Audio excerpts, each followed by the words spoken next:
Welcome back. We wanted to take some time today to address something that has been brought up a lot around these hill country floods. Some people worried that cloud seeding, or asking whether cloud seeding or artificially induced rainfall is to blame. Adam Caskey joining us now to talk about all of this.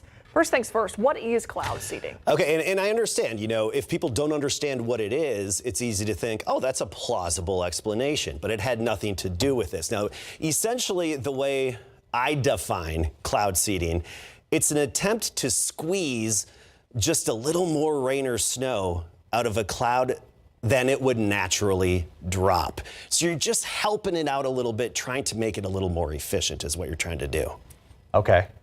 So what is it not? What is cloud seeding not? So it cannot cause a flood. It cannot bust a drought. It can't prevent a hurricane. It can't make a hurricane. It cannot make clouds out of thin air. Now, here's some facts on it. It can slightly increase the amount of rain and snow in a small area under specific conditions. It can sometimes increase precipitation by an estimated 12%. The key is it needs very specific cloud characteristics already out there. It's very picky, basically.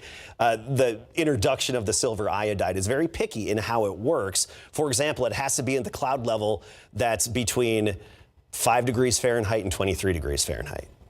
But so we've heard of cloud seeding, Yeah. at least I have, being in Texas as long as I have, that, well, when we have a drought, well, why don't we seed the clouds? When we have, all these wildfires, why don't we seed the clouds? It's not that easy.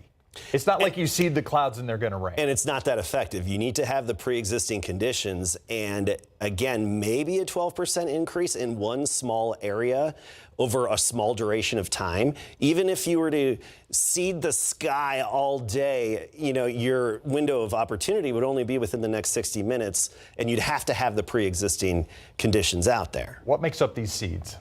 Okay, so we're going to use my demonstration things here. Okay. So inside clouds, you have what we call supercooled liquid water, a bunch of water that is below freezing, but it's liquid because liquid needs something to freeze onto in order to turn into ice.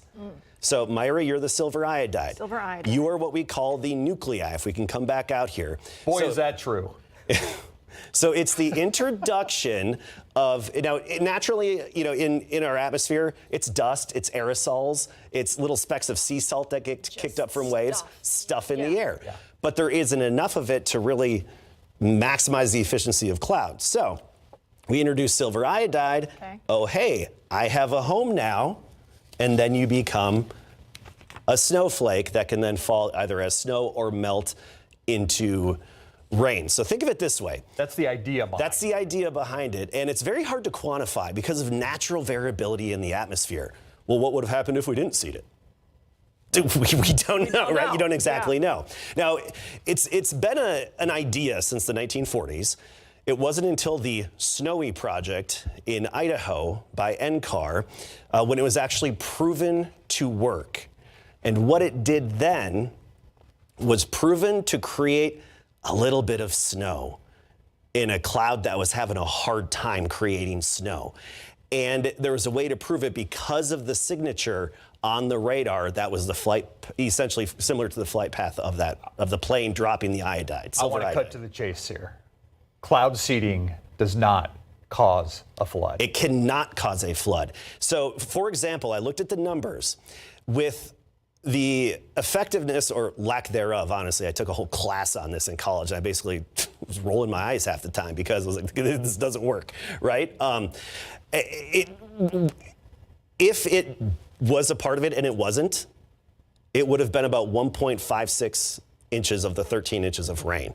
That wouldn't have made a difference in the first place. And if it was so effective, we wouldn't have droughts, we wouldn't have wildfires, we'd have prevention of all that, and everything would be all hunky-dory. We can't control the weather. We can just very, very slightly influence it under very specific circumstances. And it's like, think of it this way. It's like taking your toothpaste and meticulously rolling it so you get that last little pea-sized amount out. It's like inflating your car tires to that optimal pressure just to maximize your gas efficiency. Not going to be a big difference, but it's just a little bit to help kind of nudge the clouds along. So clouds are actually very bad at making precipitation. They are not efficient, typically speaking. They're very bad. And so that's why the idea of cloud seeding, silver iodide, non-toxic. Silver is natural in our water, ground, and everything. And it's even hard to measure elevated levels where seeding does happen. But it's used because it's got a hexagonal structure, just like an ice crystal. So it's good nuclei, good ice nuclei, the nuclei that you need to get ice crystals formed up in the clouds and storm. So something I was asking you earlier when we were talking about this, is cloud seeding used? It is. It's used basically by water managers, and especially now in the western U.S., as an attempt and a hope to, for example, increase snowpack in drought-stricken parts of the Rocky Mountains, because they rely on that melting snowpack for spring and summertime water supply. So if they could enhance some pre-existing snow just a little bit, maybe get that snowpack to average, then yes, but that's still not proven to be really effective. It's proven the seeding does work and can help create some snow, but quantifying it is very difficult statistically speaking. But it was not a part of this disaster. No, and I will say there have been cloud seeding operations, attempts throughout Texas for decades. I have friends who have worked on the cloud seeding operations. I know people who work at NCAR at the Snowy Project.